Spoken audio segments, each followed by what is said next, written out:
মোর প্রিয়তম। ঝড় তুফানের প্রলয় দোলায়, বর্ষার মেঘের বিজলি খেলায়, মহাসিন্ধুর পূর্ণিমায় তুমি অনাবিল অনুপম। নিহারি তোমার রূপ মনোহর, ও মোর প্রিয়তম, ও মোর প্রিয়তম। আসামের গায়ে ঝর্ণা ধারায়, পূর্ণিমা রাতে জোয়ার ভাটায়, বনপ্রান্তরে শ্যাম সুষমায় তুমি অনবিল অনুপম। হেরি মনোহর মহিমা তোমার, ও মোর প্রিয়তম, ও মোর প্রিয়তম।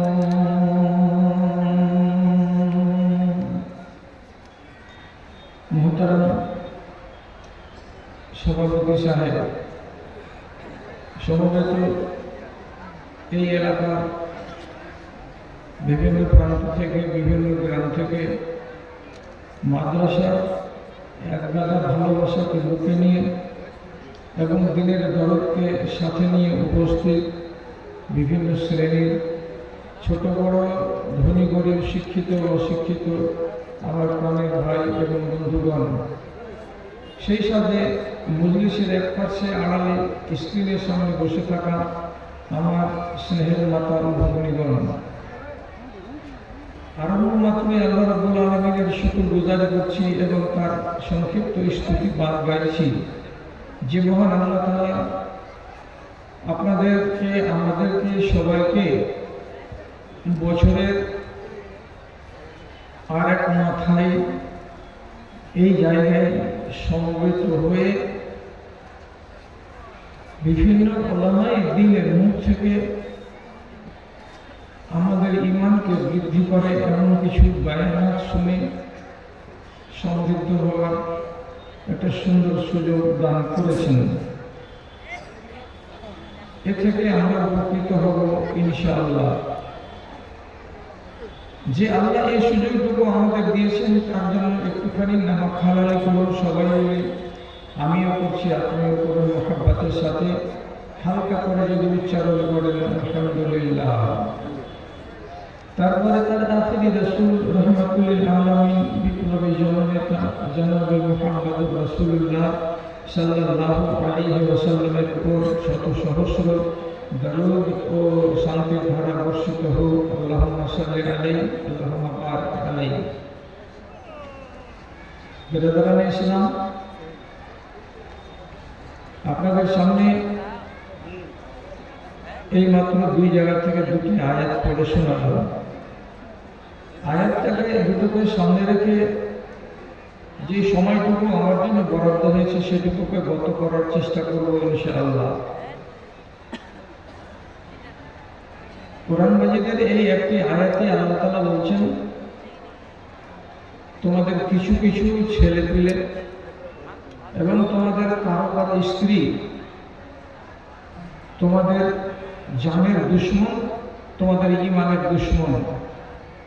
সুতরাং এরকম স্ত্রী থেকে এবং এরকম ছেলে পিলে থেকে সাবধানে থেকো। এইখানে আল্লাহ তাআলা স্ত্রী বলবে সবার নয়, কারো কারো। আপনার ঈমানের এবং আপনার জানের শত্রু হিসাবে আখ্যায়িত করলেন। আবার অন্য আয়াতে আল্লাহ রাব্বুল আলামিন তিনি বলছেন যে ধন সম্পদ এবং তোমাদের ছেলে পিলে এইগুলো হলো পার্থিব জীবনে তোমাদের চোখ জোড়ানোর উপকরণ।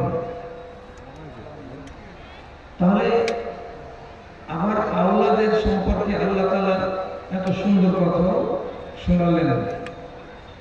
এর মানেটা দাঁড়ালো এই যে আমাদের বাড়িতে যে সমস্ত সহধর্মিণী স্ত্রীগুলো আছে এবং আওলাদগুলো আছে, এরা হলো দুধারী তরবারির মতো। তার মানে কি, তকদির জোরে আপনার যদি জুটে যায় ভালো জীবন সঙ্গিনী, তাহলে আপনার জন্য এটা হলো আল্লাহর বড় নিয়ামত। আর তকদির জোরে যদি আপনার কপালে জুটে যায় এমন নারী যার ভিতরে আখলাক নেই, চরিত্র নেই, শিষ্টাচার নেই, আদব নেই, এবং তার পেট থেকে যেগুলো জন্ম নিচ্ছে আওলাদ, সেগুলো একবারে সব ইবলিশ মার্কা, শয়তান মার্কা, তাহলে আপনার দুনিয়ার জীবনটা জাহান্নামের সমতুল্য। দুটোই গুণ আছে এই দুই শ্রেণীর মধ্যে। সুতরাং আমি যে আমার দাম্পত্য জীবনটাকে গড়ব, তার জন্য আমার প্রাথমিক চেষ্টাটা কি হবে? রাসূলুল্লাহর হাদিস বলছে, ধন দেখে, মাল দেখে, রূপ দেখে, দিন দেখে বিবাহ করো। কিন্তু শেষের বেলায় বলছেন, ফাজফুরতে জাতি দিন, যে মহিলার কাছে রং কম আছে থাক, বংশ তেমন নাম করা নয় তা হোক, যে মহিলার কাছে অর্থ ধন সম্পদ কম আছে তা হোক, কিন্তু তার কাছে দিন আছে, তার কাছে ধর্ম আছে, তার কাছে ঈমান মজবুত আছে, বলিষ্ঠ আছে, তাহলে ওই তিনটা যদি না পাওয়া যায় আর শুধু যদি তার ভেতরে দিনদারিতে পাওয়া যায়, তাহলে সেই নারীকে চয়ন করো। কেন? এই নারী আপনার আগামী জীবনের যতদিন বাঁচবেন ততদিনের জন্য সঙ্গী। এই সঙ্গীর ভেতরে যদি দিন থাকে, তাহলে জীবনের সর্বত্র ক্ষেত্রে আপনি নিজের শান্তি বোধ করবেন। আর এর ভেতরে যদি দিন না থাকে, তাহলে আপনি উঠতে, বসতে, চলতে সব সময় আপনি একটা নরকের আযাব অনুভব করবেন। তাহলে দুই রকমের চরিত্র আমাদের মায়েদের ভিতরে এবং আমাদের ভিতরে আছে। আমি আপনাকে কাটা কাটা কিছু কথা বলছি, কথাগুলোর প্রতি সুবিচার করবেন। নবীজি বলছেন, মাত্তানাজাল আব্দু খায়রান মিন হাযা। একটা মানুষের কাছে যদি 10 ভরি সোনা থাকে, আপনি বললেন আমি ধনী মানুষ, নবীজি বলছেন সে ধনী নয়। একটা মানুষের কাছে যদি 30 বিঘা জমি থাকে, সে যদি দাবি করে আমি সচ্ছল, নবী বলছেন সে সচ্ছল নয়। আপনি যদি বলেন আমার গাড়ি আছে, বাড়ি আছে, আমি খুব ধনী মানুষ, আমি খুব সুখী মানুষ, নবীজি বলছেন তা নয়। তাহলে সবচাইতে সচ্ছল মানুষ, ধনী মানুষ এবং সুখী মানুষ কোনটা? রাসূলুল্লাহ বলছেন, আলবুন শাকিরুন লিসানুন যাকিরুন ওয়া যাওজাতুন সালিহাতুন তুইনুকা আলা আমরি দীনিকা ওয়া দুনিয়াকা। তোমার জিহ্বাটা যদি আল্লাহ রাব্বুল আলামিনের জিকিরের সঙ্গে মাঝে মাঝে নড়ে, দিনে রাতে যখন তখন তোমার মুখ দিয়ে যদি সুবহানাল্লাহ বেরোয়, আলহামদুলিল্লাহ বেরোয়, মাঝে মাঝে লা ইলাহা ইল্লাল্লাহ বেরোয়, তাহলে এখন যে জীবটার জবানটা আছে আল্লাহর জিকিরে মাঝে মাঝে ভিজে যায়, এই লোকটাকে রব্বুল আলামিন বলছেন এটা বড় সম্পদশালী লোক। তারপরে নবীজি বলছেন, একটা মানুষের কাছে অন্তর আছে, অন্তরটা অত্যন্ত অত্যন্ত শুকরগুজার। যদি বন্যার কারণে সম্পদ হারিয়ে যায়, মাল কম হয়ে যায়, ফসল কম হয়ে যায়, তবুও হাই হাই করে না, তবুও নাই নাই করে না, সব সময় শিকায়ত করে না, অভিযোগ করে না, যা আছে তার কাছে সেটাই পেয়ে আলহামদুলিল্লাহ বলে আল্লাহর শুকরিয়া আদায় করে। নবীজি বলছেন, ও অল্প পেয়েও যে লোকটা আল্লাহর শুকরিয়া আদায় করে, সেই লোকটার মতো ধনী লোক দুনিয়াতে আর কেউ নাই। 3 নম্বরে নবীজি বলছেন, যাওজাতুন সালিহাতুন তুইনু আলা আমরি দীনিকা ওয়া দুনিয়াকা।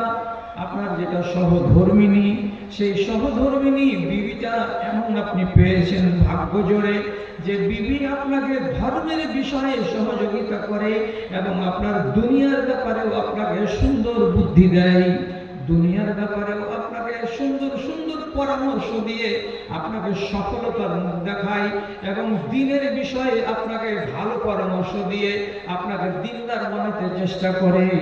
এমন বিবি যদি থাকে, নবীজি বলছেন এই লোকটা হলো সবচাইতে বড় ধনী। সব থেকে বড় ধনী মানুষ যারা এই তিনটা জিনিসকে পেয়েছে।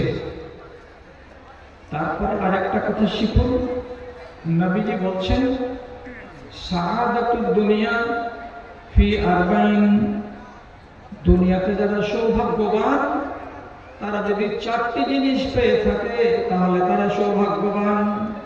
আর চারটি জিনিসের যদি কিছু অভাব ঘটে থাকে, না পেয়ে থাকে, তাহলে সে নিজেকে ভাগ্যবান বলে দাবি করতে পারে না। কি কি চারটা জিনিস? আঙুলে গুনেন। আল্লাহর কাবুল হানিও, আল্লাহ তাআলা আপনাকে একটা বাহন দিয়েছেন, আরামদায়ক বাহন। বাহনটা হতে পারে আরব দেশের লোক হতে গেলে একটা উট, যদি ভারতের লোক হয় তাহলে হতে পারে একটা মারুতি কার, হতে পারে আর একটা কিছু বলদের গাড়ি, মহিষের গাড়ি, এরকম একটা আরামদায়ক আপনার কাছে সবারই আছে, একটা ঘোড়া আছে, তাও হতে পারে। দুই নম্বরে নবীজি বলছেন যেই লোকটার কাছে একটা প্রশস্ত বাড়ি আছে, ঘুচি মুচি কামরা নয়, বড় বড় কামরা, বেটার কামরা আলাদা, বিবির কামরা আলাদা, নিজের কামরা আলাদা, মেহমানের কামরা আলাদা, একটা ডাইনিং স্পেস আছে বড়, সাইডে বাথরুম আছে, গোসলখানা আছে, পায়খানার ঘর আছে, এমন একটা আরামদায়ক যদি বাড়ি থাকে, এটা হলো দুই নম্বর। তিন নম্বরে নবীজি বলছেন তোমার প্রতিবেশী যদি ভালো হয়, তোমার বাড়ি লাগালাগি আরেকটা লোকের যে বাড়ি আছে সে বাড়িওয়ালাটা সে যদি চরিত্রবান হয়, সে যদি দিনদার হয়, তাহলে ভালো চরিত্রবান সুন্দর পড়োশী হলো তিন নম্বরে থাকা। চার নম্বরে নবীজি বলছেন যাওজাতুন সালেহাতুন, আর তোমার ওই সুন্দর সচ্ছল বাড়িতে, প্রশস্ত বাড়ির ভেতরে একটা বিবি আছে, রং তার কালো হতে পারে, সুন্দরী কম হতে পারে, সেগুলো ফ্যাক্টর নয়। আসল কথাটা হলো ওই মহিলা বড্ড দিনদার, বড্ড চরিত্রবান এবং স্বামী ভক্তি অতি পরিমাণে জানে এবং কেমনটার নাম দিন আর কোনটার নাম দুনিয়া সেগুলো ভালো বুঝতে পারে, যে সংসারটাকে সুন্দর করে নিয়ে চলে সঙ্গে করে স্বামীর। এই চারখানা গুণ যারা পেয়েছে চোখের সামনে, নবীজি বলছেন এরা দুনিয়ায় কামিয়াব ইনসান, কামিয়াব। তাহলে দুটোই হাদিসের ভেতরে নেক স্ত্রীর কথা বারবার আসছে, এটার দিকে একটু ভাবা দরকার। বিশেষ করে আপনাকে ভাবতে হবে যে এমন স্ত্রী যে আপনাকে দ্বীনের বিষয়ে সহযোগিতা করবে আর দুনিয়ার বিষয়েও সহযোগিতা করবে, এইরকম একটা স্ত্রী। আমাকে দিন ধর্মের বিষয়ে সহযোগিতা করবে তো কি দিয়ে? আমি মদখোর হই তো মাঝে মাঝে বলবে তোমার বেটির ভালো বাড়িতে বিয়ে হবে না, যখনই শুনবে যে তুমি মদখোর, ভালো লোক পালিয়ে যাবে যে মদখোরের বেটিকে নিব না, তুমি একটু হুঁশ করো। এটা হলো ধর্মের বিষয়ে সাহায্য করা কাকে? স্বামীকে। যদি লোকটা বেনামাজ হয় তাহলে স্ত্রী বলতে পারে তোমার চর্চা যদি হয়ে যায় দেশে যে তুমি বেনামাজ, তোমার জানাজাতে কোনো ভালো আলেম আসবে না, তোমাকে মুন্সিকে দিয়ে নামাজ পড়াতে হবে, তাহলে তোমার তকদিরটা কেমন হলো যে মরার কালে একটা ভালো আলেমের তুমি দুয়া পেলে না, তুমি নিজেকে সাবধান করো। তাহলে এইভাবে যে নারী তার স্বামীকে দিনের বিষয়ে পরামর্শ দিতে পারে আর দুনিয়ার বিষয়েও পরামর্শ দিতে পারে, এটা হলো কোয়ালিটির নারী। আর এই নারী যার জীবন সঙ্গিনী, সেই মানুষটা হচ্ছে কামিয়াব। কথার দিকে খেয়াল করুন। এক স্ত্রী তার স্বামীকে বলছে সারাদিন ব্লক অফিসে ঘুরে ঘুরে সন্ধ্যাবেলায় বাড়ি এলে হাত পা ধুয়ে খেতে বসলে, খানা খেয়ে নিলে, নামাজ রোজা ঠিকঠাক করে করেছো কি করনি জানি না, 8 ঘন্টা ঘুমাবার পরে ফজরের আজান পড়বে, আমি তোমাকে জাগাবো, ফজরের টাইমে তুমি নামাজ পড়তে যাবে, হাজিরিটা ডবল হবে আল্লাহ তাআলার কাছে। উঠিয়ে দিব কিন্তু আমি বলে দিলাম 4:30টার সময়। পুরুষ রাগ করে বলছে, খবরদার, আমি ক্লান্ত মানুষ, বেলা 8টার আগে আমাকে জাগাবি না, তোর দাঁত ভেঙে দেব। স্ত্রী বলছে, এত কথা, তো সকালবেলায় মার্কেট করবো, বাজার করবো, তো কি দিয়ে করবো? তুমি যদি না জাগো তো আমাকে এখন টাকাটা দিয়ে দেবো, আমি জাগাতেও যাব না, আর আমি নিজের মনে যেমন করে পারবো বাজার করে দিয়ে তোমার জন্য খানা রেডি রাখবো, 10টার সময় খেয়ে দিয়ে তুমি আবার চলে যাবে তোমার ধান্দাতে। চট করে পুরুষ বলছে, সোমবারের দিন তোকে 700 টাকা দিয়েছি, মঙ্গলবার গেল, বুধবার গেল, আজকে বৃহস্পতিবার, মাত্র 3 দিনের ভেতরে 700 টাকা কেমন করে তুই শেষ করে দিলি যে আবার আমাকে টাকা দেওয়া বলছিস, হিসাব দে। স্ত্রী বলছে, তোমাকে অনুরোধ করছি, হাতখানাকে উঠাইও না, আমার মুখখান থেকে যে কথাটা বেরোচ্ছে একটু শুনো, তোমাকে অনুরোধ, হাত চালিয়ে দিও না আমার উপরে। কি বলতে চাও? বলছে, দিনে রাতে 12 রাকাত সুন্নতে মুআক্কাদা, দিনে রাতে 17 রাকাত হলো ফরজ নামাজ, টোটাল কত রাকাত হলো? 29 রাকাত। 1 রাকাত হলো বেতরের নামাজ, টোটাল কত হলো? 30 রাকাত। 30 রাকাত নামাজে কটা সেজদা হয়? 60খানা সেজদা হয়। একটা সাজদা ইবলিস শয়তান অস্বীকার করার কারণে তার কপালে ঝাঁটা মেরে দিয়েছেন আল্লাহ রাব্বুল আলামিন। তার নাম হলো আরবিতে রাজিম, মানে তুমি ঝাঁটাখোর।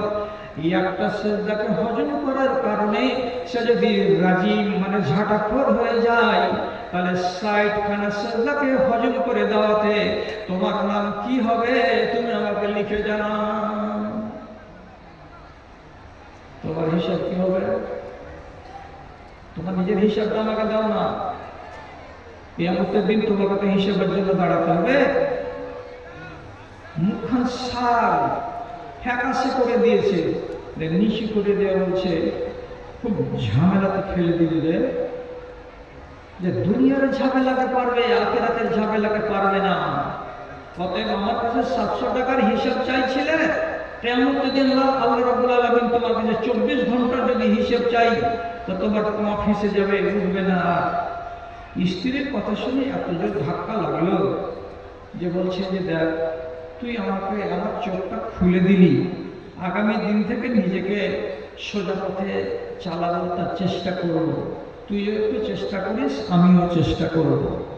তাহলে একটা নারী, তার ভেতরে কতটা যোগ্যতা আছে যে বিভ্রান্ত পথের পথিক স্বামীকে সোজা পথে নিয়ে আসতে পারে, এই যোগ্যতাটা আল্লাহ রাব্বুল আলামিন তাদেরকে দিয়েছেন। আর একটা কথা মাথায় রাখবেন, ও যদি সলেহা না হয়, নেক না হয়, আপনাকে জ্বালিয়ে পুড়িয়ে আপনার এই দুনিয়াটাকে জাহান্নামের নমুনা বানিয়ে দেবে। রাসূলুল্লাহ নিজে বলছেন, মা রাআইতু মিন নাকিসাতি আকলিন ওয়া দীনিন আযহাবা বিলুব্বির রাজুলিল হাজিমি। আকলের দিক দিয়ে কম, ধর্মের দিক দিয়ে কম, কারা? তোমারই জাতেরা। তার মানে 6 দিন যদি তার মৃত্যু হয়, তাহলে 6 দিন নামাজ পড়বে না, 6 দিন রোজা রাখবে না, তাহলে ধর্মের দিক দিয়ে সে হলো কম, বুদ্ধির দিক দিয়েও রব্বুল আলামিন তাদেরকে কম করেছেন। অথচ মাথাতে বুদ্ধি কম আছে আর ইবাদতের বিষয়ে তারা কম আছে। তথাপি আপনার মতো একটা মগজওয়ালা মানুষকে, আপনার মতো একটা জ্ঞানী গুণী বিবেকবান মানুষকে সাথে সাথে ফাঁসিয়ে দিতে পারে, খালে ভরে দিতে পারে, আপনার জীবনকে কালি করে দিতে পারে। আর ইচ্ছা করলে ওই কম বুদ্ধির নারী আপনাকে খাল থেকে তুলে নিয়ে আসতেও পারে। আপনি মিথ্যা মনে করছেন? এটা সহিহ হাদিস, বুখারী মুসলিমে আছে। ওকে আল্লাহ এই যোগ্যতাটা দিয়েছেন যে একটা বেটা ছেলেকে কেমন করে মুঠোর ভিতরে আনতে হবে, আর একটা বেটা ছেলের মগজকে কেমন করে ধলাই করতে হবে সে শক্তি আল্লাহ রাব্বুল আলামিন নারী জাতকে কুটে কুটে তার মাথার ভেতরে, তার মগজের ভেতরে ভরে দিয়েছেন। এটা আপনি জীবনে কোনোদিন অস্বীকার করবেন না, অস্বীকার করা কিন্তু বুদ্ধিমানের কাজ নয়। আপনারা তো জানেন ফেরাউন হাজার হাজার পুরুষ বেটা বাচ্চাকে জবে করে দিয়েছিল। কেন? গণকদার বলেছিল এই বছর একটা বেটা ছেলে জন্মিবে, সে ছেলেটা বড় হয়ে তোমার রাজত্ব কেড়ে নেবে। ফেরাউন অর্ডার করলো যত বেটা ছেলে এই বছর জন্মিবে সবকে কুচু কাটা করে দেওয়া। হাজার হাজার বাচ্চা কুচু কাটা হলো। মুসা নবীর মা সেই বিপদের কালে মুসাকে জন্ম দিলেন। আল্লাহ তাআলা আদেশ করলেন, ভয় লাগছে বাচ্চাকে মেরে দেবে বলে, তো তুমি এক কাজ করো, বাচ্চাটাকে নদীতে ভাসিয়ে দাও। নদীতে ভাসিয়ে দিল। ঘাটে গিয়ে লাগলো ফেরাউনের লোকেরা নিয়ে আসলো বাড়ির আঙনাতে। আঙনাতে আসিয়া ফেরাউনের স্ত্রী বন্ধা মেয়ে বাচ্চাটাকে দেখতে পেয়ে বন্ধা নারীর মনের ভেতরে যেন কেমন একটা অচেনা সাপ জেগে উঠলো। আল্লাহ, তুমি তো আমাকে ছেলে দাওনি, এটা কোন গরিব দুঃখিনীর বাচ্চা আছে, এই ছেলেটাকে আমি বাড়িতে রাখবো। হাল্লা হলো, গলিতে খবর গেল, ফেরাউন আঙনাতে এলো। কি হয়েছে? বাচ্চা পাওয়া গেছে। বেটা ছেলে না বেটি ছেলে? বেটা ছেলে। নিয়ে আয়, চাকু নিয়ে আয়, ছুরি নিয়ে আয়, জবে করে দে। বেটা ছেলে হলে রাখা যাবে না, বেটি ছেলে হলে রাখা যেত। আসিয়া একটা বিবেকবান মানুষের বিবেককে সোজা পথে নিয়েও আসতে পারে, বাঁকা পথেও নিয়ে আসতে পারে, তার জ্বলন্ত প্রমাণ আপনাকে দিচ্ছি। এটাকে তো ফেরাউনের স্ত্রী আসিয়া কি বলছে?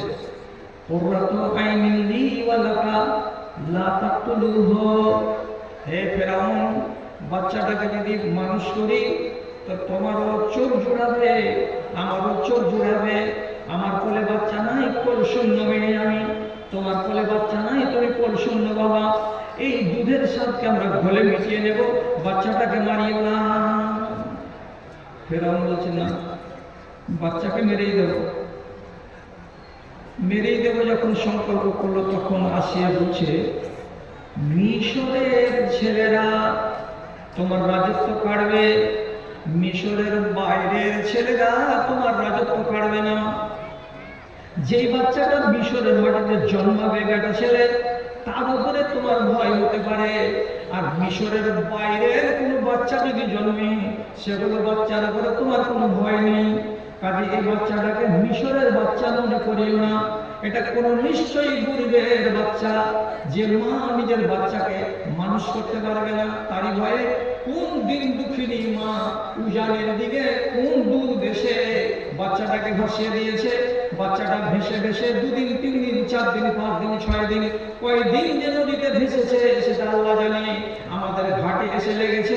কাজে এই বাচ্চাটাকে মিশরের বাচ্চা ভাবিও না, আর তোমার রাজত্ব কেড়ে নিবে কথাটা ভাবিও না। এটা হলো বিদেশের বাচ্চা, একে রাখো, এটা আমাদের চোখ জুড়াবে। বেকুব ফেরাউন বাড়িওয়ালির এই চক্রান্তে করে দিল, যে বলছে ঠিকই বলেছিস, রেখে দে বাচ্চাটাকে। অথচ বাচ্চাটা মিশরেরই। বেলা 10টায় ভাসানো হয়েছিল, বেলা 2:30-3টাতে ঘাটে এসে লেগে গেছে। একটা কথাকে বলবার দোষে তিলকে তাল করা যায়, শুধু বলার ভঙ্গিমা থাকা চাই।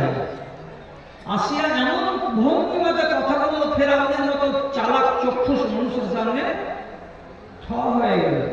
বুদ্ধি পেয়ে কার কাছে? তার মহিলার কাছে। ওর বাড়িতে আল্লাহ তাআলা মানুষ করে নিলেন নবী মুসাকে। রেখে দিলেন ঘটনা। ঘটনা বলা আমার উদ্দেশ্য নয়। আমি আপনাকে আরেকটা কথা বলছি। নাম শুনেছেন আপনারা পৃথিবীর ইতিহাসে একজন নাম করা রাজা, তার নাম হচ্ছে বাদশাহ হারুন রশিদ। তার রাজত্ব কত বড় ছিল!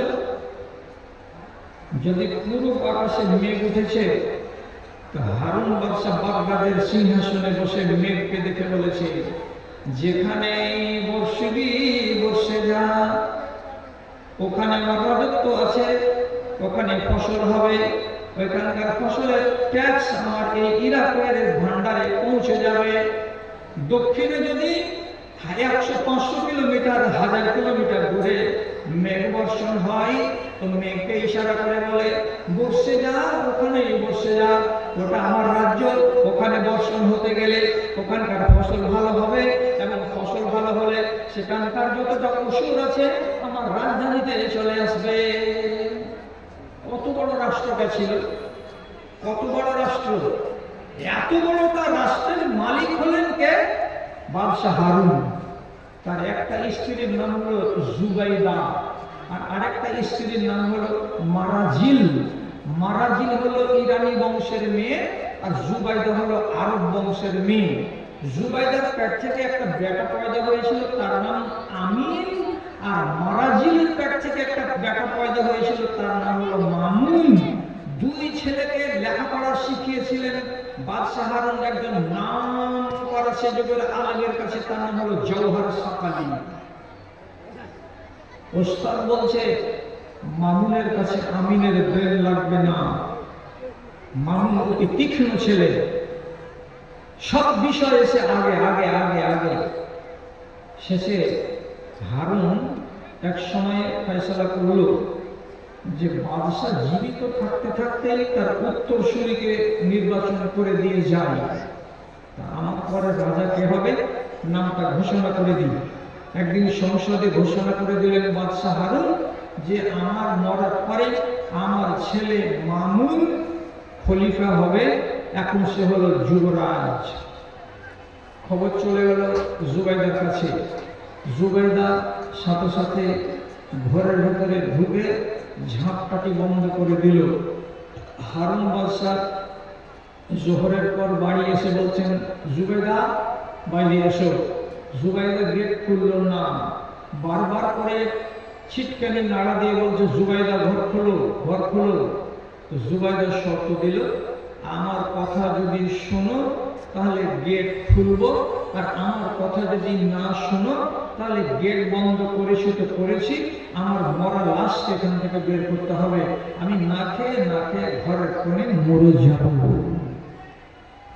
বাদশাহ বললে তোমার কথা শুনবো, তুমি গেট খুলে দাও। গেট খুলে দিয়ে নির্জনে মিয়া বিবির সামনাসামনি বসে জুবাইদা নিজের স্বামী হারুনকে বলছে, কথার দিকে খেয়াল করুন, তোমার মাথা আছে? তোমার মাথাতে ঢিল আছে? কেন? আমি হলাম আরব, তুমি হলে আরব, আমরা দুজন আরব বংশের লোক। আমাদের ঔরসে যে বাচ্চাটা পয়দা হয়েছে তার নাম হলো আমিন, সেটা হলো নিছক আরব বংশের ছেলে, এক বংশের পরিচিতি হলো উন্নত। আর তোমার একটা বেটা যেটার নাম মামুন, এর মা হলো ইরানের মেয়ে, মেয়েটা ছিল লন্ডি, লন্ডির পেটের বাচ্চা, মা হলো অনারব মানে আজমি, আর বাবা হলো আরব। তাহলে এমন মিক্সচার বংশের ছেলে, সেই ছেলেটাকে তুমি আগে খলিফা বানালে, আর আমার ছেলেটা আরব বংশের খাস ছেলে, তাকে তুমি পিছিয়ে ফেলে দিলে কেন? তোমার মাথা নাই, তোমার মগজ নাই, তোমার বুদ্ধি নাই। রে আরব বংশের বউরা ওর যে প্রতিভা বেশি আছে এটা দেখবে না, দেখলো না। বাদশাহ হারুনকে বাধ্য করে দিল। শেষে বাদশাহ হারুন নিজের বিবিকে বলছে নাম প্রত্যাহার করা যাবে না, তবে একটা ফয়সালা করে দিচ্ছি, তা কি? আমার মরার পরে যেগুলো রাষ্ট্র হলো আরব, আরবের এলাকাগুলো আমার ছেলে আমিনের নামে থাকবে, আর যেগুলো এলাকা হলো অনারব, অনারবের এলাকাগুলো আমার ছেলে মামুনের নামে থাকবে। আমি যখন মরে যাব রাষ্ট্রটাকে এই দুই ভাগে ভাগ করে দিতে হবে। তার মানে কি? সৌদি আরব, তারপরে ইরাক, তারপরে হলো মিশর, তারপরে সিরিয়া, তারপরে আফ্রিকার এলাকা, তারপরে সুদান, তারপরে ইয়েমেন, এগুলো সব আরব দেশ, এগুলো কার ভাগে থাকবে? বলছে আমার ছেলে আরবি বংশের লোক, সেটা হলো মা আমিন, আমিনের ভাগে থাকবে। আর যেগুলো অনারব, তার মানে যেমন ইরান, যেমন আফগানিস্তান, যেমন বসরার কিছু কিছু এলাকা, যেমন মাদিয়ানের কিছু কিছু এলাকা, এগুলো আরবের এলাকা নয়, এগুলো আমার ছেলে মামুনকে দেওয়া হলো। এই কথা ধরে ইসলামী রাষ্ট্রকে ইয়াকি টাইমে দু টুকরা করে ভাগ করে দেওয়া হলো। ইতিহাস আমি বলবো না, কেন আমাকে আমার বিষয়ে কথা বলতে হবে। এদিকের কথাটা রেখে দেন, পরিণামটা ভয়াবহ হয়েছে বলার টাইম নাই আমার কাছে। কিন্তু এই যে ভয়াবহ পরিণামটা সৃষ্টি করলো, আর একই সময়ে ইসলামী রাষ্ট্রকে ভাগ করে দুই টুকরা করে দিল, আর একই সময়ে ইসলামী রাষ্ট্রে দুটো রাজাকে ঘোষণা করে দিয়ে যে মরে গেল বাদশাহ হারুন। এত সাংঘাতিক বড় ভুল ইতিহাসে আপনি আলোচনা করে দেখবেন, পড়ে দেখবেন, কোন রাজা এত মারাত্মক ভুল করে যায়নি যে ভুলটা করে গেছে কে? তো বাদশাহ হারুন। আবার বলুন, হারুন বাদশাকে ভুলটা করিয়েছে কে? তো তার স্ত্রী। তাহলে রাসূলুল্লাহ কি বলছেন? আযহাবা বিল বিরাজুলিল হাজমি, আপনার মতো বিবেকবান মানুষকে আপনার বিবেকটাকে নষ্ট করে দিতে পারে কে? তো আপনার বিবি। ওর ভেতরে যদি গঠনমূলক প্রতিভা থাকে তাহলে আপনার মতো মানুষটাকে আরো ফলে ফুলে বৃদ্ধি করে দেবে। আর স্ত্রীর ভেতরে যদি ধ্বংসাত্মক প্রতিভা থাকে তাহলে আপনার মতো দিনদার ইমানদার পরেশগার মানুষটার ইমানকে লুটে পুটে ছাই করে দিতে পারে। আল্লাহ রাব্বুল আলামিন সেই যোগ্যতা নারীদের ভেতরে দিয়েছেন। এরা আপনাকে দ্বীনের বিষয়ে মদদ করবে আর ধর্মের বিষয়েও মদদ করবে। এ কথাটা কে বললেন? তো নবী করিম সাল্লাল্লাহু আলাইহি ওয়াসাল্লাম বললেন। ধর্মের বিষয়ে কেমন করে মদদ করতে পারে আপনার স্ত্রী আপনাকে? উদাহরণ কি দেব আপনাকে? যেদিন মক্কা বিজয় হলো, নবী করিম সাল্লাল্লাহু আলাইহি ওয়াসাল্লাম এত বড় কাগজে 10টা লোকের নাম, 12টা লোকের নাম, এর ভেতরে 8টা পুরুষ লোক আর 4টা মহিলা, এই 12 জন লোকের নামকে লিখে কাবার দেয়ালে ঝুলিয়ে দিলেন। আর তাদের উপরে লেখা থাকলো কি? মোস্ট ওয়ান্টেড পারসন, মানে এরা হলো চরম সাংঘাতিক শত্রু, চরম সাংঘাতিক দুশমন। দিয়ে রাসূলুল্লাহ নিচে লিখে দিলেন কি? ফাকতুলুহুম হায়সু ওয়াজাদতুমহুম। এই 12 জন লোকের একজনকেও যদি তোমরা যেখানে পাবে কতল করে দেবে, মার্ডার করে দেবে। যদি তাকে কতল করে দেওয়া যায় তো তার রক্তের মূল্য লাগবে না, তার রক্তকে মূল্যহীন ঘোষণা করা হলো। তোমরা মারবার কালে চিন্তা করিও না, ভাবনা করিও না। 12 জন আসামির যাকেই পাবে, যেখানেই পাবে, তোমরা কপিয়ে শেষ করে দেবে। কঠিন সাংঘাতিকেরা। তার ভেতরে একটা লোকের নাম এলো ইকরামা বিন আবি জাহাল। আবু জাহালের বেটা, নাম ইকরামা। যখন দেখলো যে ঘোষণা হয়েছে মক্কাতে 3 দিন লুকিয়ে থাকা যাবে না, মক্কা বিজয় হয়ে গেছে, আর আমাকে যেমনি পাবে মুসলমানেরা, যা ক্ষতি করেছে নবীজি আমাকে একদম রেজি করে দেবে, রাখবে না জিন্দা। রাতারাত পালিয়ে গেল ইয়ামান দেশে। ইয়ামান দেশে স্ত্রী, তার নাম উম্মে হাকিম। মেয়েটি মুসলমান, স্বামী হলো মুশরিক। মুসলমান মহিলা রাসূলুল্লাহর কাছে এসে মিঠা ভাষাতে আরজি জানিয়ে বলছে, নবীজি আমি একটা মুসলিম মহিলা, আমার স্বামী ইকরামা কাফের, আপনি কতলের পরোয়ানা দিয়েছেন, জানের ভয়ে স্বামী পালিয়ে গেছে, আমি একা মহিলা বাড়িতে কি করে থাকবো, আর আমার খাবার দাবারের ব্যবস্থা কি হবে?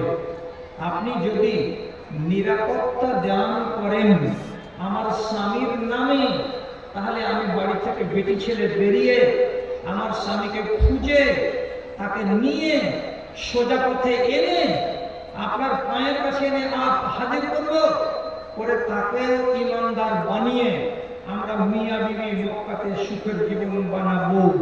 আপনি আমার স্বামীকে নিরাপত্তা দিচ্ছেন না দিচ্ছেন না? যদি আমি তাকে খুঁজে নিয়ে আসি, কথা বুঝলেন? কে বলছে? একটা মহিলা, একটা মেয়ে ছেলে, স্বামী চলে গেছে এমন দেশে।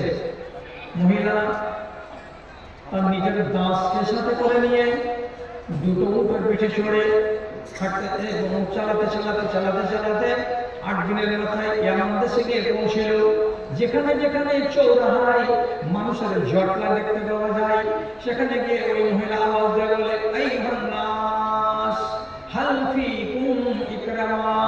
ও লোকেরা, মক্কা থেকে একটা তাকে তোমরা কেউ দেখেছো কিনা বলো তো?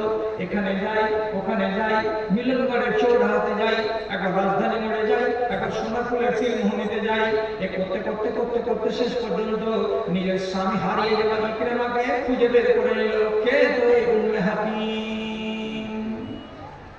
ওর কাছে গিয়ে বলছে মক্কা যেতে হবে।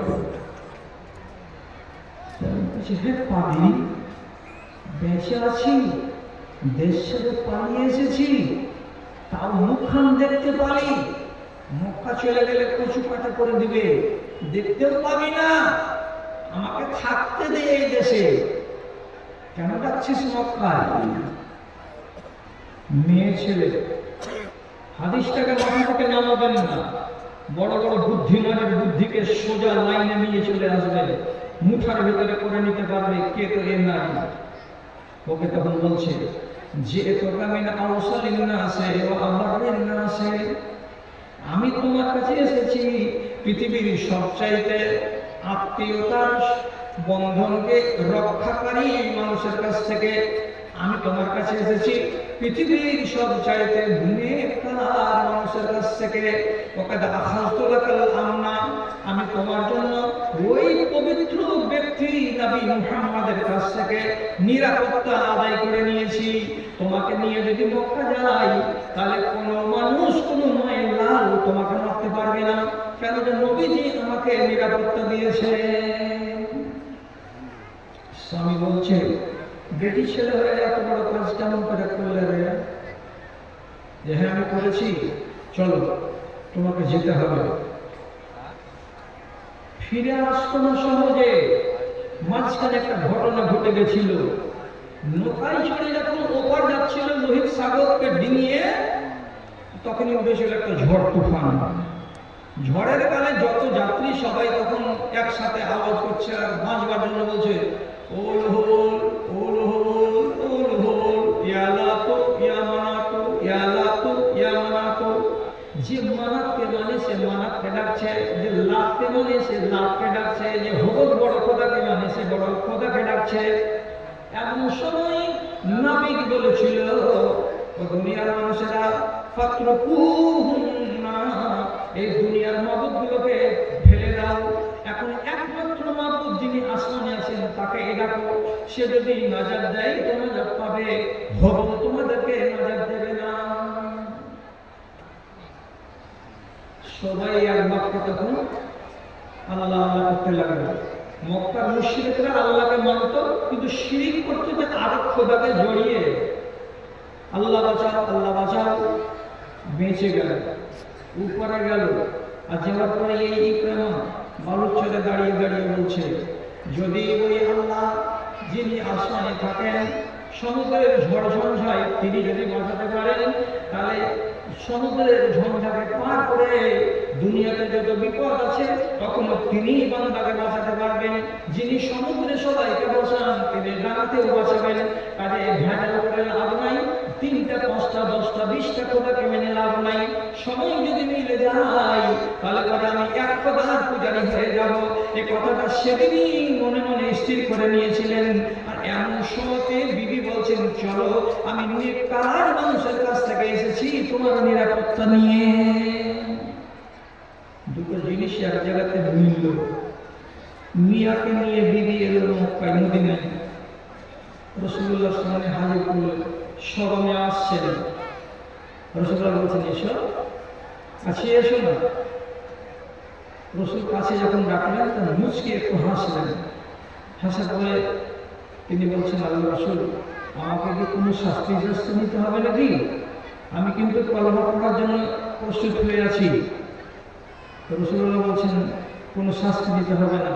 আর ইসলাম ইয়াজুবু মা কানা ক্বাবলাহু, ঈমান যদি কবুল করো, ঈমানের আগেকার সব অপরাধ সাক্ষণ মা তুমি কবুল করবে ঈমান। স্ত্রী বসে তার পাশে বসেছিল স্বামী, রাসূলুল্লাহর দিকে হাত বাড়িয়ে ঈমান কবুল করলো। নবীজি খুশি হলেন। সাথে সাথে ইকরামা বলছেন আল্লাহ রাসূল বিশেষ করে একটু দোয়া করে দেন ইন্নী মা কাদ সালাতু, এর আগে যতগুলো অন্যায় করেছি সেগুলো যেন আল্লাহ আমাকে মাফ করে দেয়। রাসূলুল্লাহ তার জন্য দোয়া করে দিলেন।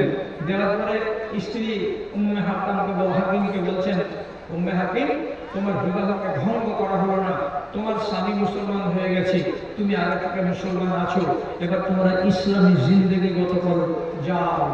আবার এই লোকটাই যার নাম ইকরামা, কিছুদিন পর হিজরত করে চলে যাওয়ার পর আবার আল্লাহ রাব্বুল আলামিন মওতার যুদ্ধের দিন তাকে শাহাদাত দিলেন। কি দিলেন? শাহাদাত দিলেন। কাকে বলে শাহাদাত?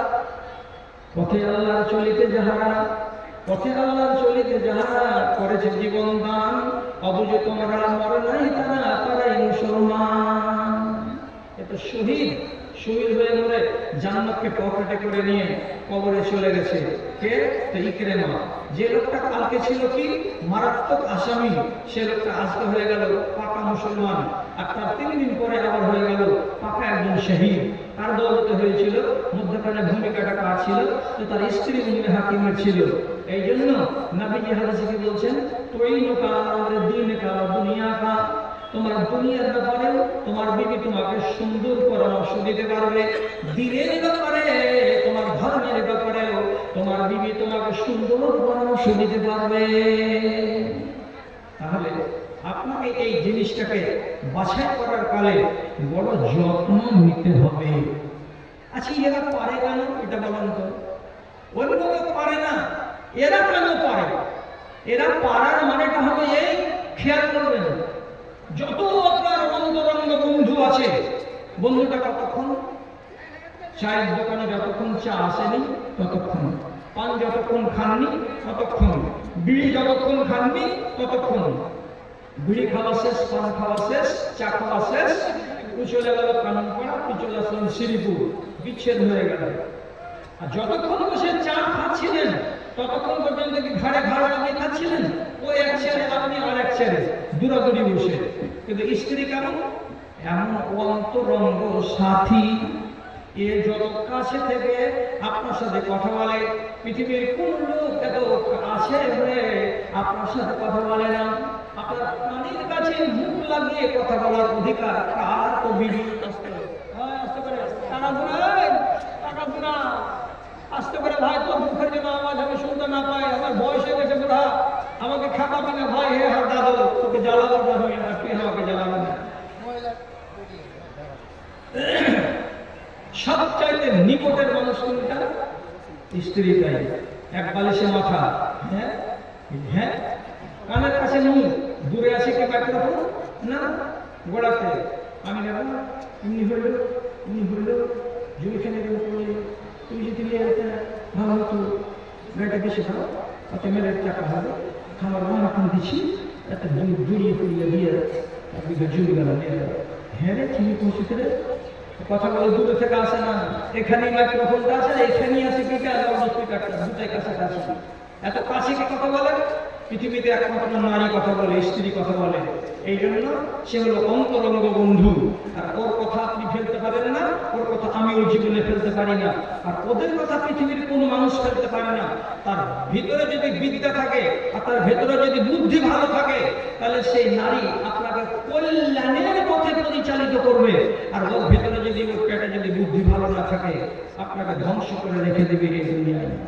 একটা কালো রঙের মেয়ে ছেলে, বান্দি, বান্দি, তার উমাইয়া বংশের খেলাফত শেষ হয়ে 133 হিজরিতে যখন আব্বাসী বংশের খেলাফত প্রতিষ্ঠিত হলো, তখন পহিলা বাদশাহ আবুল আব্বাস সাফফাহ এর রাজা, এই যে গত বংশটা চলে গেল উমাইয়া বংশ, এদের উপরে কত রাগ, যে অর্ডার করলো কি, যে যেগুলো বড় বড় নেতা 10 বছর 15 বছর আগে মারা গেছে, ওদের কবর থেকে হাড়টা তুলে আনো, আর বাড়ির সামনে জমা করো, আর জমা করে হাড়ে আগুন লাগাও। আমার চোখের সামনে ওই দুশ্মনকে পাইনি, তো দুশ্মনের হাড়কে পেয়েছি, পুড়াও, তাহলে আমার গার্বেশ মিটবে। কবর থেকে মরে যাওয়া মানুষের হাড্ডিকে উঠিয়ে আগুন লাগিয়ে প্রতিশোধের আগুন নিভাচ্ছিল কে? আবুল আব্বাস সাফা, একটা মুসলমান মানুষ আর আব্বাসী বংশের একটা রাজা। ডিএসএলআর পার্টি মারবে, আগুন জ্বালাবে, এমন সময় কালো নিগ্রো একটা আফ্রিকান মেয়ে ছেলে দৌড়তে দৌড়তে এসে সাথে সাথে বাদশার হাতখানাকে ধরে নিয়েছে আর নেওয়ার পরে বলছে, বাদশাহ নানা, আপনি যত মারবেন বান্দিকে মারেন, কোনো অসুবিধা নেই, আপনি লাভ দিয়ে পড়িয়ে দেন, কোনো অসুবিধা নেই, কিন্তু আপনার পায়ে ধরি, আপনার হাতে ধরি, আপনাকে অনুনয় বিনয় করে কথা বলি, আল্লাহর হস্তে আপনি কাজ করিয়েন না, আপনাকে আমি আপনার বান্দি, আপনার দাসী জাহান্নামের আগুনে জ্বলতে দিতে পারবো না, আপনাকে আমি জাহান্নামের আগুনে জ্বলতে দিতে পারবো না, আপনাকে নিষেধ করছি আপনি জাহান্নামের আগুনে যেন না। বাদশা বলছে, কি বলছিস তুই দেখেন, জাহান্নামে যাবে না, জাহান্নামে যাবে না মানে? তখন এই কালো রঙের বেটি ছেলে বাদশাকে বলছে, আপনি কবর থেকে যে হাড়গুলোকে উঠিয়েছেন আর এই হাড়গুলোকে যে আপনি পুড়াবেন, এটা হলো কবিরা গুনাহ। কেন? কবরস্থানে জুতা পরে যাওয়া তো আদবের খেলাফ, কবরস্থানে পিশাব পায়খানা করা একেবারে নিষেধ, কবরের বেহুরমাতি করা আপনাদের উপরে হারাম, কবরের সম্মান রাখতে হবে। মরা মানুষ জীবিত যেমন সম্মানী, মরে গেলেও তেমনি সম্মানী। আপনি এমন সম্মানী মানুষগুলোর হাড়গুলোকে জ্বালাবেন, কাবিরা গুনাহ করে কবরে যাবেন, তাহলে আপনাকে আল্লাহ জাহান্নামে ভরবে। আর আমি আপনার দাসী, লবণ খেয়েছি, নুন খেয়েছি, আপনাকে আমি জেনে শুনে জাহান্নামে যেতে দেব না। বাদশাহ হারুন আব্বাসের হাত থেকে যখন দিয়াশালাইকে কেড়ে নিয়ে দূরে চলে গেল, ছাপার মতন পাকা বলছে, পাগলিটা ঠিক বলছে না কি যে? আমাদের পাগলিটাকে ঠিক বলছে? বলছে হ্যাঁ, আপনার বাড়ির দাসী বাঁধি, চামড়াটা কালো, রঙটা কালো, অথচ কথাটা তার কিন্তু আলো। ঠিকই বলেছে যে আপনি একটা মরা মানুষের হাড়কে কিসের জন্য জ্বালাতে যাবেন? বিদ্যা ছিল একটা এত বড় মানুষ যে রাষ্ট্রীয় ক্ষমতাকে হাতে নিতে পেরেছে, যার কাছে এতগুলো জ্ঞান আছে, কিন্তু ওই জ্ঞানটা ছিল না, জ্ঞানটাকে দিল কে? একটা মেয়ে ছেলে মানুষ তার কাছ থেকে পাওয়া গেল। এটা কেমন সাহায্য? এটা দ্বীনের বিষয়ে সাহায্য করলো, এটা বিবি নয়, এটা বাইরের স্ত্রী, কিন্তু স্ত্রীর ভেতরে, নারী জাতির ভেতরে এই যোগ্যতাটা আছে যে আপনাকে সৎ কাজে কি করতে পারে, সে সাহায্য সহযোগিতা করতে পারে। ভাইজান, যদি বুঝতে পারেন দিনের বিষয়, যদি বুঝতে পারেন দুনিয়ার বিষয়, তাহলে আপনাকে আলাদা আলাদা করে বুঝিয়ে বুঝিয়ে দিচ্ছি, কথাগুলোকে উল্টো পাল্টা করে দিবেন না। আমি একটা কথা বলি, হযরত আবু বকর সিদ্দিক রাদিয়াল্লাহু তাআলা আনহু একদিন মদিনার মসজিদে খুতবা দিলেন। খুতবা দিতে দিতে বলছেন, ফালিয়াতে এবেলা সাদাকাতে, ও যেগুলো মদিনার আমাদের সরকারি রাখাল আছো, সরকারি রাখালগুলোকে বলছি, বাবারে আমাদের যেগুলো সাদকার কাছে, কোনগুলো হরদমনগরের মাঠে চলছে, কোনগুলো রানাইপুরের মাঠে চলছে, কোনগুলো এদিকে উত্তর দিকে জালালপুরের মাঠে চলছে, যতগুলো উট আছে সাদকার, সব উটগুলোকে আগামীকাল বেলা 10টার সময় হাজির করে দাও। নুকাসসিমুহা বাইনাল ফুকারায়ে ওয়াল মুহাজিরিন, আমি এই উটগুলোকে যত যত ফকির মিসকিন আছে, অভাবী লোক আছে, তাদের ভেতরে দুটা একটা করে বন্টন করে দেব। সাদকার উটগুলোকে জমিয়ে রেখে দেওয়াটা লাভ হবে না, কালকে নিয়ে আসবে। সব উটগুলোকে এক মাঠে হাজির করো, সব উটগুলোকে বড় মাঠে, মাদ্রাসার যেমন গ্রাউন্ড এত বড় এরকম, আর তার পাশেকার মাঠ মিলিয়ে যেখানে 1000, 2000, 4000, 5000 উট দাঁড়াতে পারবে, এই জায়গাতে তোমরা উটটিকে হাজির করে দাও। কাদের ভেতরে বিতরণ হবে? গরিব দুঃখীদের ভেতরে বিতরণ হবে। খবরটা গেল কার কাছে গেল? সব গরিবের কাছে গেল। মোটামুটি এক গরিব বাড়িতে গেছে, যে নিজের বিবিকে বলছে, আমিনার মা, খুব ভালো খবর আছে। কি ভালো খবর জি? বলছে আগামীকালকে সাদকার উটগুলোকে বন্টন করা হবে। তো আমরা তো গরিব মানুষ, আশা করা যায় যে একটা না একটা উট আমাদের ভাগে আসবেই। তুমি কি বলো, তোমার মনটা কি বলে? এত উট যখন আসবে সাদকার, আমি পাবো না একটা, আমরা পাবো না? গরিব মানুষের একটা আশা। রাত কত হলো? সকাল হলো।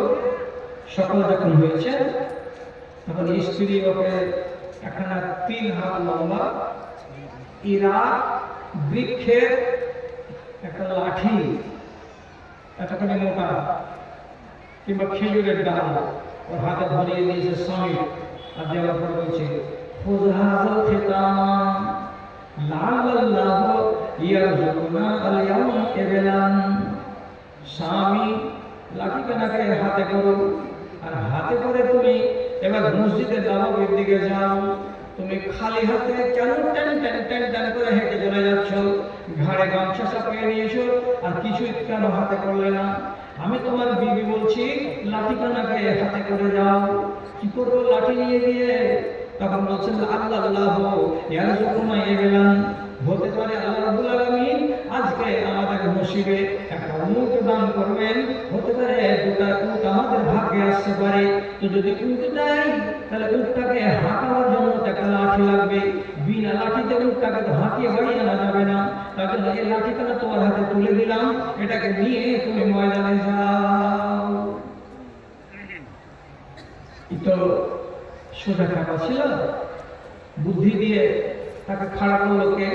তো তার স্ত্রী। এবার লাঠিটাকে নিল, আর নেওয়ার পরে হাঁটতে হাঁটতে হাঁটতে হাঁটতে মদিনা মসজিদের পাশে যে মাঠে জড়ো হয়েছে সব উটগুলো, সেখানে হাজির। নিজেকে সামলাতে না পেরে যে জায়গাটাতে ঢোকার নিষেধ, ওই এলাকার ভিতরে উনি গিয়ে ঢুকে গেছেন। তারপর হালতা ইলাইহি আবু বকর ওর দিকে তাকিয়ে দেখলেন আবু বকর, আর দেখার পরে জিজ্ঞেস করে বলছেন কাইফা দাখালতা? বসের গাড়ি লাগানো আছে, মানুষকে নিষেধ করা আছে, এদিকে তোমরা আসবে না, ইল্লা বিইজনে না, তবে যাকে ডাকবো সেখানে আসবে। তোমার নাম ধরে ডাকিনি, তার আগে তুমি এই জায়গাতে কেমন করে চলে আসলে? এই কথাটা মনটাতে একটু উল্টা হলো। তার জন্য আবু বকর সিদ্দিক করলেন কি, তার হাতে লাঠি ছিল, যেটা তার ব্যবহারের লাঠি, লাঠিটা তুলে লোকটার পিঠের উপরে শপাত করে একটা বাড়ি মেরে দিলেন। যেমনি বাড়ি খেয়ে নেওয়া, মনে মনে বলছে স্ত্রী আমাকে লাঠি দিয়েছে যে আজ একটা বন্ধু ভাগে পাবো, আর এখানে পাল্টা লাঠির আঘাত খেলাম, তাহলে মনে হয় পাবো না, মেরে খেয়েই বাড়ি যেতে হবে। সাতটার ভাবনা ভাবছেন, ঠিক এমন সময় 10টা মিনিট গত হয়নি, আবু বকর সিদ্দিক আবার এগিয়ে এলেন লোকটার কাছে। আসার পরে বলছেন, ওই বাবা শোনো, তোমাকে আমি 10 মিনিট আগে এক লাঠি বাড়ি মেরেছিলাম। জি মেরেছিলেন। হয়তো তোমার দাঁড়িয়ে পাশে। আবু বকর সিদ্দিক ওকে বলছেন ইত্তাসে মিন্নি, এই নাও আমার হাতের লাঠিটা, আমার লাঠি তোমার হাতে দিচ্ছি, লাঠিটাকে হাতে করো। আর করার পরে তোমাকে যত দূরে আমি মেরেছিলাম ঠিক অতটা আইডিয়া করে আমার পিঠের উপরে একটা আঘাত করে দাও, তাহলে শোধ হয়ে যাবে। আমি তোমাকে মেরেছি, এটা ঠিক মারিনি, অন্যায় মারা হয়েছে আমার। আবু বকর বলছেন, হযরত ওমর বলছেন না, লাঠি নিচে করেন। এইভাবে একটা আদনা লোক যদি খলিফাতুল মুসলিমিনকে মারে, তাহলে একটা খারাপ মেসেজ যাবে। সুতরাং মায়ের দিকটাকে বাদ দিয়ে অন্য কোনো পথ করেন, ওটা আমি মেনে নেব, কিন্তু একটা সাধারণ পাবলিক বদলা নিয়ে খলিফার কাছে মেরে এটা কিন্তু মানা যাবে না, নাহলে এটা অভ্যাসে পরিণত হয়ে যাবে। আপনি কি বলছেন? আবু বকর তখন হযরত ওমরের দিকে মুখ তুলে বলছেন, মাল্লি ফিয়াওয়াজিন ইয়াকুল মিজান। আপনি যে বলছেন আমাকে ওই লোকটাকে মারতে হবে না আমার পিঠে, অন্য পথে আমি যাব, তাহলে এই লোকটাই যদি কিয়ামতের দিন বাদী হয়ে যায়, তাহলে সেদিন আমার পাশে কে দাঁড়াবে? আপনি কি দাঁড়াবেন আমাকে বাঁচাবার জন্য? আর কোনো লোক কি দাঁড়াবে আমাকে বাঁচাবার জন্য? কিয়ামতের দিন আমাকে বাঁচাবার জন্য কেউ দাঁড়াবে না। সুতরাং আমার নিজের মশলা নিজেকে হল করে নিতে হবে। অতএব আমি যাকে যেটা বলেছি সেটাই সে করুক।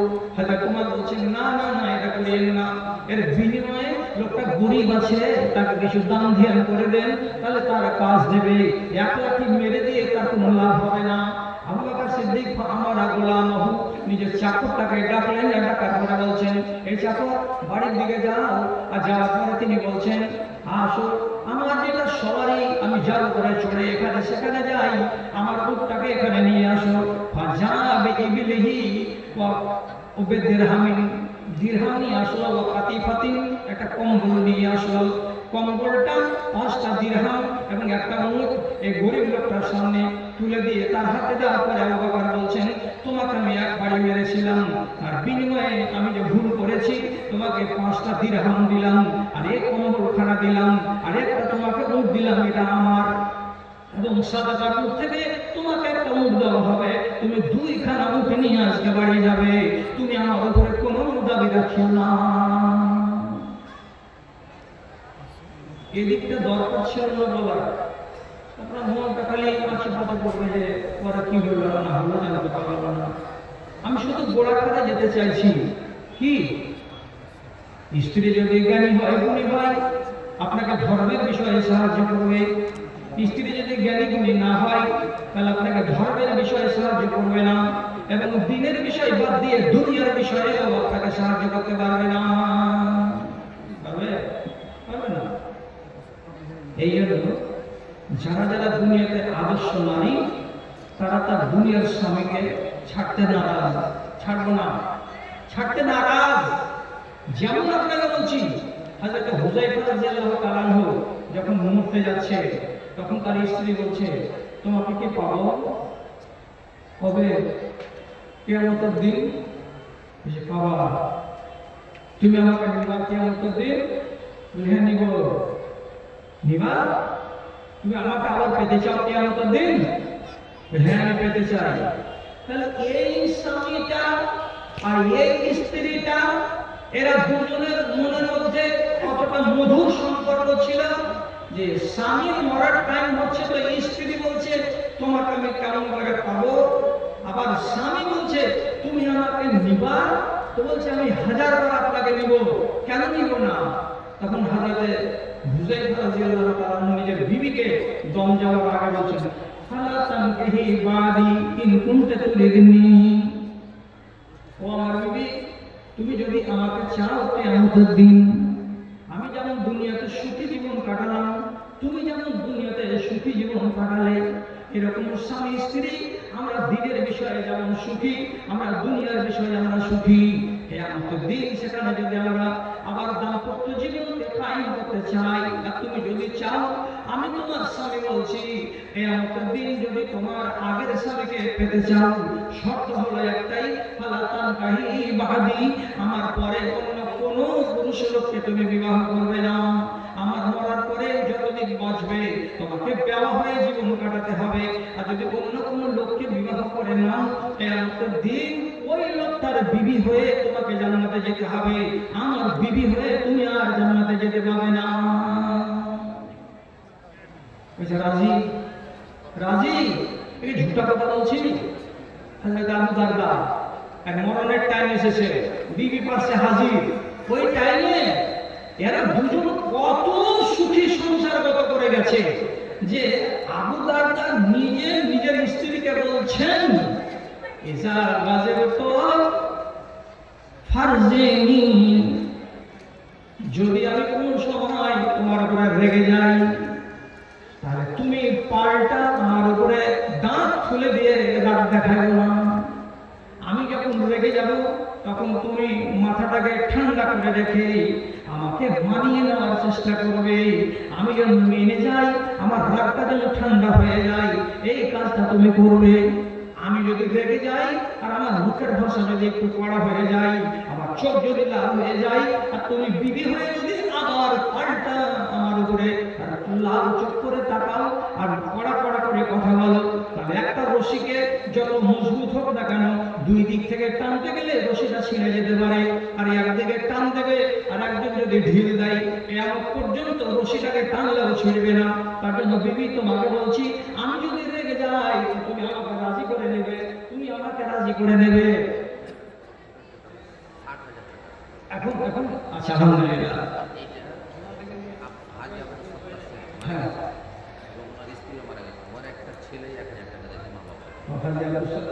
ছেলে কত টাকা আলাদা? 60,000 টাকা। আচ্ছা, বলছি তো কথাটা এখানে একটু শেষ করে দিল। বলছে আমি যখন রেগে যাব তুমি আমাকে রাজি করে নিও, আর আর তুমি যখন রেগে যাবে, কোনদিন তুমিও তো রেগে যেতে পারো আমার উপরে, তো সেদিন আমিও পাল্টা রাখবো না যে দিব কালে একটা চর বেটি ছেলেরা স্বামীর করে রাখতে পারছিস না, ওটা কথা বলবো না। কি বলবো আমি? আমার রাগের বেলায় তুমি যেমন আমাকে মানিয়ে নেবে, তোমার রাগের বেলায় আমি তোমাকে মানিয়ে নেব, তাহলে হবে সুখের সংসার। দুজনের এত সুখের সংসার ছিল। মরবার কালে স্ত্রী নিজের স্বামীকে বলছে, কিয়ামতের দিন আমি তোমাকে স্বামী বলে পেতে চাই। হ্যাঁ, কটা বলছে? মহিলাদের পক্ষ থেকে 600 টাকা। তো আমার স্নেহবর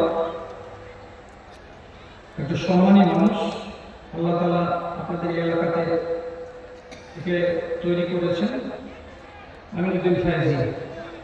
আমার নিয়তে ছিল অন্য কিছু বলার, তো বলছে এই এলাকার মা বোনেরা এই বছর যেটা টাকা দিয়েছে, তো ভাদু মাদ্রাসার টাকা এর কাছে ফেল আছে, এত টাকা মা খালারা দিয়েছে। তো ওরা দাবি করেছে যে কিছু এমন ওয়াজ আপনারা আমাদেরকে শোনান যেটা আমাদের কেন্দ্রিক হয়, মানে মহিলা কেন্দ্রিক ওয়াজ শোনাতে হবে। এই জন্য গোড়া থেকে এমন একটা বিষয় আপনাদের সামনে আমাকে তুলতে হলো যে মুখ্য ভূমিকায় নারী থাকতে গেলেও পুরুষ হিসাবে আপনাকে এখানে শেখার কিছু নেই, নিশ্চয় শেখার আছে। তো মা বোনেরা এখন আবার চাদরে দিয়ে পাঠিয়েছে 60,000 টাকা, আর এর আগে আব্দুল জব্বারের হাতে দিলে তখন 10 থেকে 12,000 টাকা। আবার গ্রামে গ্রামে গিয়ে ঘুরে তাদের কাছ থেকে টাকা পাওয়া গেছে যথেষ্ট। তো আলহামদুলিল্লাহ, মাশাআল্লাহ, জাযাকাল্লাহ। অত্যন্ত খুশির খবর, অত্যন্ত আনন্দের খবর যে আমার মায়েরা অতি উৎসাহে মাদ্রাসাটাকে দান করতে ভালোবেসেছে। আর আলহামদুলিল্লাহ, এটা 100 বার আলহামদুলিল্লাহ বলুন যে এখনকার মানুষের ভেতরে একটা তাদের মগজে এ কথাটা স্থির হয়ে গেছে যে মাদ্রাসাকে, আচ্ছা সেজন্য মারা গেছে, 4,000 টাকা ভাতিজাতে দিয়েছে বাবার জন্য, আলহামদুলিল্লাহ। আর ওই আবার আরো 500 টাকা। আল্লাহুম্মা সাল্লি আলাইহি, আল্লাহুম্মা বারিক আলাইহি, আল্লাহুম্মা কুল্লু ওয়ারহামহু ওয়াফিহু ওয়াফানহু ওয়াকুল্লু ওয়াসিয়াল্লাহু। এটা কোন লোক? মাশাআল্লাহ।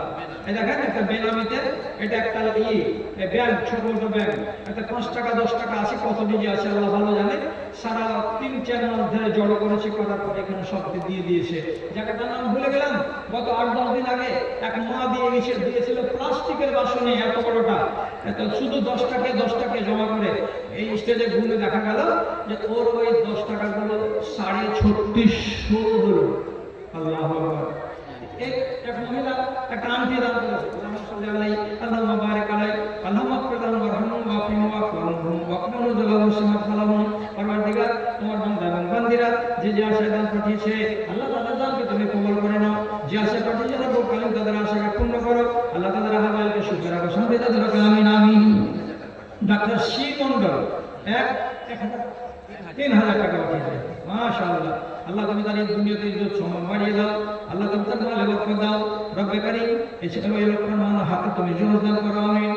আর আপনারা যারা যারা এখানে আসেন বসে, আপনাদের সামনে চলে আসবেন আপনাদের আজকের যিনি প্রধান অতিথি, বহু থেকে ওনাকে আনা হয়েছে। উনি মুর্শিদাবাদ থেকে, বহরমপুর থেকে এসেছেন। তো ওনার বয়ানগুলো হয় খুব উচিত কথা, খুব কাটা কথা উনি বলেন, এবং কথাগুলো বর্তমান সমাজের দুরবস্থার সাথে 100% মিলে যাবে, এবার 100% মিলে যাবে। এত ভালো করে উনি মূল্যায়নগুলো করতে পারেন। মা বাবা মারা গেছে তার জন্য 200 টাকা। তো আপনারা এদিক ওদিক যাবেন না পালিয়ে, আরে 2000 টাকা দান কবুল করে পাক সুবহানাহু ওয়া তাআলা। আল্লাহুম্মা আইয়িদহু বিল ইলমি ওয়াল হিলমি ওয়া যায়্যিনহু বিল ঈমানি ওয়াত তাকওয়া ওয়া লা তুরজিল ফিতানি ইয়া রাব্বাল আলামিন। আরেকজন দিয়েছেন 500 টাকা। আল্লাহ তুমি তার জন্য সকল টাকা দাও, সত্য মুখের রেখা ওই আল্লাহ দয়া মেহের করিবে, দান করে দানকে তুমি কবুল করিবে। আমিন আমিন বিরহমাতিকা ইয়া আরহামার রাহিমিন। আরেকজন আমার ভাইকে ওসিয়া 3000 টাকা দিলে দান কবুল করে তুমি পাক সুবহানাহু ওয়া তাআলা। আমিন। আলহামদুলিল্লাহ। আরেকজন 500 টাকা। আল্লাহ তুমি তার জন্য সকল টাকা দাও, সত্য মুখের রেখা ওই আল্লাহ দয়া মেহের করিবে, দান করে দানকে তুমি কবুল করিবে। আমিন। মাদ্রাসাটা একটু মেন জায়গাতে নেই, গ্রাম অঞ্চলে আছে।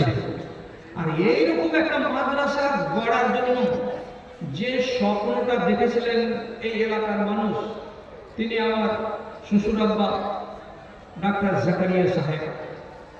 আজকে যদি উনি দেখতেন তো অবশ্যই উনি বলতেন যে স্বপ্নটা আমার পূরণ হয়েছে। আলহামদুলিল্লাহ।